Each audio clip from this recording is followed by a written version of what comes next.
Bonjour à toutes et à tous les amis, on se retrouve pour la review de WrestleMania Backlash. Et donc pour ouvrir le show, on a eu donc un match entre Cody Rhodes et Seth freaking Rollins. Donc un très très bon match pour commencer la soirée déjà. On a vu que l'alchimie des deux était très très bonne, qu'ils savaient quoi faire avec les deux. Et ça, la deux, on peut être très fier d'eux parce que des fois ils nous mettent des matchs pour ouvrir les shows comme par exemple à WrestleMania ou euh, tout simplement qui ne sont pas à la hauteur. Là ils ont tout de suite été à la hauteur au niveau. Après c'est vrai que pour le rythme de la soirée derrière ça a été beaucoup plus compliqué de suivre la cadence de ces deux-là, mais franchement les deux ont tout donné. À nouveau une victoire de Cody Rhodes. Je l'avais annoncé, hein, les amis.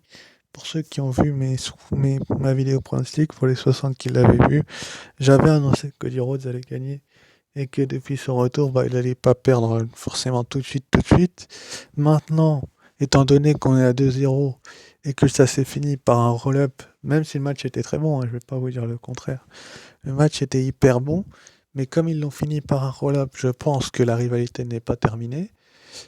À LNSL, ils peuvent très bien faire gagner Rollins. Là, ça me dérangerait pas du tout parce qu'on est à 2-0, que Cody Rhodes gagnerait quoi qu'il arrive la rivalité si c'est le dernier match. Donc, dans ce cas-là, tu fais gagner Seth Rollins pour au moins le décrédibiliser. Comme ça, on passe à 2-1. Tu finis une rivalité à 2-1 plutôt qu'à 3-0. C'est beaucoup mieux, je trouve, pour le personnage, la gimmick de Seth Rollins. Mais franchement, le match était tellement bon que en fait, je l'ai trouvé tellement bon que j'ai pas trouvé le moment d'aller d'aller aux toilettes ou un truc comme ça. Mais ça, c'est autre chose, bref. Il était bon. Il était vraiment bon. Ouais. Ils nous ont raconté l'histoire. Cody Rhodes a gagné les 2 premières manches. Seth Rollins était préparé cette fois-ci. Il avait eu le temps de se préparer à cette revanche. Malheureusement pour lui, ça ne lui a pas souri. Il a essayé de tricher, mais ça s'est retourné contre lui. Mais à part ça, on a vu vraiment l'étendue de ces deux catcheurs sur une longue durée. Je crois que ce match a duré trentaine de minutes. Et on a vu qu'ils pouvaient eux deux, ils pouvaient faire le show carrément. Carrément, ils auraient pu faire le show à tous les deux. C'est vraiment bien que la WWE nous ait ouvert le show par ce match-là, parce que si t'avais ouvert par un autre match de la carte, je pense que beaucoup de gens auraient déjà quitté la salle, étant donné la carte que t'avais sur les 6 matchs, c'était peut-être l'un des meilleurs, si ce n'est le meilleur que tu pouvais proposer en ouverture, c'était encore mieux. Mais après, est-ce que Cody Rhodes va gagner souvent? Je pense oui. Ensuite, après, du coup, on a eu Lashley contre Omos. Et là, d'un coup, on va dire que la salle s'est faite littéralement, comment dire, on va dire avoir un petit peu. C'est-à-dire que on y a tous cru que Bobby Lashley allait gagner cette deuxième rencontre entre les deux. Mais suite à un coup de canne de MVP, euh, pendant que Bobby Lashley était dans le poteau, Omos en a profité pour faire son finisher et gagner cette revanche. Donc là, on est à un partout. Est-ce que la rivalité va continuer? Je pense que oui. Je pense que oui, parce que tu as un partout, t'as un pay-per-view, t'as un peu moins, pardon, d'un mois. Donc, il va bien falloir que tu occupes ces deux-là. Si tu continues pas la rivalité, ça fera que tu finis sur un match nul. Je ne vois pas la WWE finir sur un match nul entre ces deux-là. Plutôt, finir avec une grande victoire, ce serait mieux du côté de la WWE que de permettre à Bobby Lashley de reprendre sa marche en avant. C'est un petit coup d'arrêt pour lui. Il était sur une bonne lancée, il était sur une série de victoires. Puis finalement, Omos la stop, un petit peu comme Lashley l'avait fait à Salmania. C'est-à-dire que Lashley avait stoppé la streak d'Omos. Là, c'est Omos qui stoppe la série de victoires de Lashley. Est-ce qu'on va avoir une suite de rivalité entre les deux? J'espère, hein. J'espère bien qu'on en aura une. Mais avec la WWE, on ne peut pas savoir parce qu'ils savent, eux-mêmes, ils savent pas ce qu'ils font des fois. Mais vraiment, ce match-là a eu son importance et c'est vraiment dommageable en fait que la WWE ait fait de ces matchs un match assez vite, assez rapide, parce qu'ils avaient bien lancé la soirée, si vous voulez, et le fait de faire un match rapide derrière, bah ça, c'est un petit peu déçu la salle, je pense. Suite après, du coup, on a eu AJ Styles contre Edge. Là aussi, un très bon match, enfin, très bon match, je suis un petit peu gentil quand même, un match correct, on va dire ça comme ça, pardon, un match correct où tout simplement AJ Styles a perdu dans un crossface. En fait, si vous voulez, ce qui s'est passé, c'est que AJ Styles s'apprêtait à porter son phénoménal forearm sur Edge. Damien Priest est venu au ringside. Puis ensuite, Finn Balor est venu et la bagarre a éclaté entre les deux. Puis ensuite, après, il y a une femme, enfin, il y a une personne à capuche, du coup, qui déséquilibré AJ Styles du coin, ce qui a fait qu'il est tombé. Puis Edge a pu enchaîner avec son crossface et il a pu abandonner. Et ensuite, après, on s'est aperçu que cette personne en question n'est autre que Rhea Ripley. Donc, Rhea Ripley rejoint le clan de Edge. Franchement, je trouve ça très très bien. Enfin, je trouve que c'est une très bonne idée parce que pour qu'elle gagne des titres en heel, il faut qu'elle soit accompagnée. Et Edge est une personne qui a eu plusieurs titres dans sa carrière et qui a un champion Grand Slam également. Et je pense que Rhea Ripley a vraiment besoin de ça. Je suis assez déçu de la défaite d'AJ Styles parce que j'avais prédit une victoire d'AJ Styles. Mais je sens quand même un match à 6 arriver du côté de LNSL entre du coup Edge, Damien Priest et Rhea Ripley contre AJ Styles, Finn Balor et Liv Morgan. Ça peut être bien, hein, ça pourrait être pas mal, mais pour ça, il va falloir construire la rivalité avec Liv Morgan qui se joindrait à Finn Balor et à AJ Styles. Mais c'est tout à fait possible, qui sait, c'est tout à fait probable que cela arrive parce que on sait très bien que Liv Morgan et Rhea Ripley sont en rivalité actuellement. Donc, je les verrais bien les associer avec AJ Styles et Finn Balor dans une équipe de face. Et ça pourrait être cool, hein, parce que franchement, Liv Morgan, si elle fait ça bien, elle pourrait vraiment être sur les devants de la scène. Et voilà quoi. Je trouve ça quand même dommage, comme je vous ai dit, la défaite d'AJ Styles, parce que ça fait là aussi le 0 pour Edge. Mais à chaque fois qu'il y a un match entre les deux, il y a une intervention.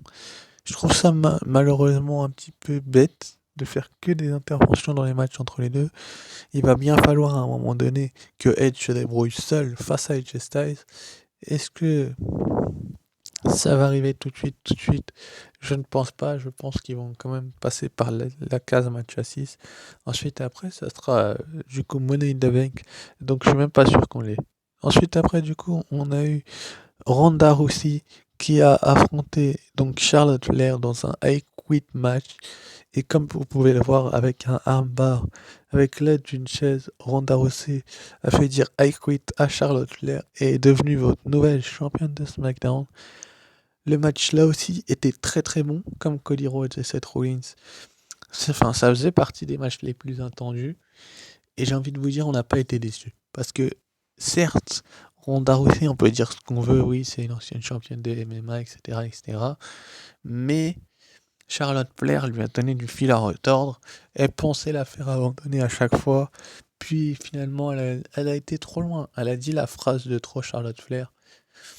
Malheureusement pour elle, la phrase de trop était euh, bonne fête des mères, tu as intérêt d'abandonner, un truc comme ça. Et ça a énervé Ronda Rousey, comme vous pouvez le voir sur l'image, et elle lui a fait du coup sur un bar avec l'aide de la chaise pour la faire abandonner. Franchement, j'ai trouvé que le match était assez bon et assez violent, où ils ont utilisé des armes, des kendo sticks, un kendo stick, un... Ouais, ils ont utilisé un kendo stick, ils ont utilisé des chaises, et ils ont utilisé quoi d'autre encore? Le public un petit peu. J'ai trouvé ça vraiment bien. Malheureusement pour Charlotte Flair, est-ce que c'est une mauvaise chose? Je sais pas. Je sais pas si c'est une mauvaise chose, mais la WWE sait très bien ce qu'elle fait. C'est-à-dire que ils ont donné le titre à Ronda aussi, puisque c'était prévu depuis un petit moment, je pense. Ils l'avaient coché dans leur case de calendrier qu'ils lui donneraient le titre. Donc c'est plutôt bien qu'il l'ait fait. Pour combien de temps? J'en sais rien. Mais, mais par contre, il faut qu'il lui laisse un petit peu le titre. Enfin, faut pas que ça tourne autour des deux. Visiblement, ce sera pas le cas pour tout de suite entre les deux, parce que apparemment, Charlotte Flair avait prévu de prendre une pause. J'ai bien dit prévu parce que oui, c'est ça prévu. Et du coup, ils ont fait un truc avec une espèce de blessure sur cette soumission de Charlotte Flair. Donc, comme il y a eu cette espèce de blessure, ça a permis à, à Ronda de gagner le titre. Puis ensuite, Kayla Braxton l'a annoncé un petit peu plus tard dans la soirée qu'elle avait une fracture, mais apparemment c'est la storyline, enfin c'est une fausse blessure. C'est pour qu'elle puisse prendre des vacances. Enfin, j'ai envie de vous dire, parce que Charlotte Flair est souvent autour des titres. Et il va falloir que ça change. J'ai le roster de SmackDown sous les yeux pour les prochaines rivales de Ronda Rousey du côté de LNSL parce que c'est elle la championne désormais. Donc on a Alia, on a Lacey Evans, on a Naomi, on a Natalia, on a Raquel, on a Sasha Banks, on a Shayna Baszler, on a Shotzi, on a Sonia, on a Xia Li. J'exclus quand même Sasha et Naomi, j'exclus Raquel qui vient d'arriver, Lacey Evans qui vient de revenir, donc il te reste Shayna, Natalia, Shotzi, Alia, enfin bref. Je dirais que ça va jouer entre les 5 noms que je viens de vous citer. Bref. Ensuite, après, du coup, on a eu euh, pour laquelle vous verrez bien. Je peux pas vous dire de nom comme ça, mais ça va jouer entre eux en tout cas. Ensuite, après, on a eu Happy Corbin qui a affronté son ancien mentor, Matt K. Moss, le gagnant de la bataille royale d'André le Géant. Euh, Est-ce que Madcap Moss allait survivre? Tout le monde s'est posé la question, est-ce que Madcap Moss va survivre? Vous avez eu la réponse, les amis. Madcap Moss a fait beaucoup mieux que survivre, j'ai envie de vous dire. Il a tout simplement battu Happy Corbin avec une tombée un peu spéciale. Certes, c'était un tombé spécial, mais ça pourrait être revu. Enfin, ça va sans doute continuer du côté de la WWE. J'ai pas hyper aimé ce match parce qu'ils auraient pu, comment dire ça, faire autre chose que ça pour, euh, pour relancer la WWE. Mais quand même, Madcap Moss qui gagne, faut pas le banaliser. Parce que Happy Corbin aurait pu aussi gagner ce match-là. Mais il n'y est pas parvenu. Pourquoi il n'y est pas parvenu? Vous allez me demander. Je peux pas répondre à votre question tout de suite. Mais il y a eu une grande victoire pour Madcap Moss. Et j'espère que la rivalité va continuer. Du coup, ensuite, après, on a eu le main event. Donc, c'était le Six-Man Tag Team Match. Donc, la Bloodline, Roman Reigns et les Usos contre Drew McIntyre et l'Air Cabro. Comme vous pouvez le voir sur cette image, Roman Reigns s'est débarrassé de Drew McIntyre avec un rock bottom à travers la table des commentateurs. Ensuite, après, on n'a plus revu Drew McIntyre. Puis Riddle a fait un RKO à Jimmy White Uso. J'ai du mal à les reconnaître, je vais pas vous le cacher. Lorsqu'il voulait sauter de la troisième corde, mais Roman Reigns a fait le changement à la fin et a porté un spear sur Riddle pour faire gagner son équipe. Donc la lignée, la Bloodline est bien la meilleure équipe actuellement à la WWE. Pour ceux qui se posaient la question, Roman Reigns va gagner tous ses matchs. La preuve, regardez. Il avait 3 adversaires, enfin c'était un 3 contre 3, il n'y avait aucun titre en jeu et ils le font quand même gagner. Ils veulent vraiment vendre des affiches, des choses pour lui. C'est pas improbable que par la suite, euh, euh, par la suite, euh, que par la suite Drew McIntyre ait une opportunité pour le titre parce que c'est un peu le seul qui peut peut-être l'inquiéter. On a vu un petit peu que Roman Reigns avait peur quand, quand il y avait le changement entre les deux. Malheureusement, Roman Reigns avait peur de rentrer. Donc, est-ce qu'ils vont faire un truc avec Roman Reigns qui a peur et qui fuit toutes les semaines? On ne sait pas trop. Ce qu'on sait, c'est que sans doute à LNSL, ils vont se retrouver pour les titres. Ces deux-là, je vois pas comment ça pourrait tourner autrement. C'est-à-dire que l'équipe à Roman Reigns a gagné, mais Roman Reigns a fait le tomber sur Riddle. Donc, pour moi, le truc, c'est que comme il a fait le tomber sur Riddle, ouais, je le vois pas gagner. Je le vois pas, je le vois pas Drew McIntyre le lâcher de sitôt, parce que c'est pas Drew McIntyre qui a pris le tombé tout simplement. Et c'est dommage parce qu'ils auraient pu faire un perdre Drew McIntyre sans vraiment le décrédibiliser, mais Roman Reigns a survécu. Et Roman Reigns est vraiment au sommet de son art, de sa forme. Et c'est plutôt cool qu'il soit au sommet de sa forme parce qu'il pourrait y avoir une bonne suite. Du coup, pour les absents de la soirée, on avait donc Bianca Belair, Austin Theory et Ricochet. Aucun de ces trois titres n'a été défendu. Donc pour Bianca Belair, j'ai sélectionné comme pour Rhea Ripley 3 noms qui pourraient l'affronter. Donc on a Queen Zelina, Carmella et Alexa Bliss parce que les autres je ne vois pas trop qui pourrait l'affronter. C'est mes pronostics, on verra bien ce soir en gros sur quelle rivalité ils vont partir. Mais je dirais pourquoi pas un retour d'Alexa Bliss. Sur ce je vous dis ciao bye bye et on se retrouve demain pour la review de Raw. Ciao.